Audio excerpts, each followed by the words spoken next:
Hi friends, good morning. Welcome to Be Inspired. You are in the best part of YouTube learning channel.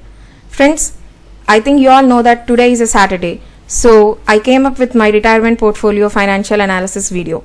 So friends, you are seeing here two graphs. One is pie chart and the other one is bar graph. So first of all, we'll see what is this pie chart is going to show.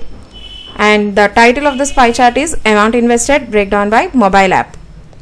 So by seeing this, you can easily understand that I invested the highest amount in Upstox, that is 65.9%, and the second highest amount I invested in Kuvera, that is 34.1%.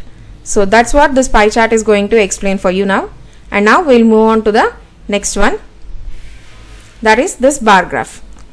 So the title of this bar graph is Percentage of Profit Since Invested Breakdown by Mobile App.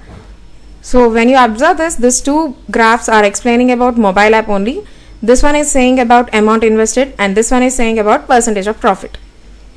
So let's see what is this graph is going to show to us.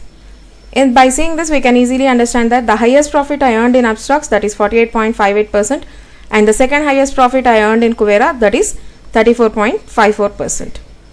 Okay friends, thank you.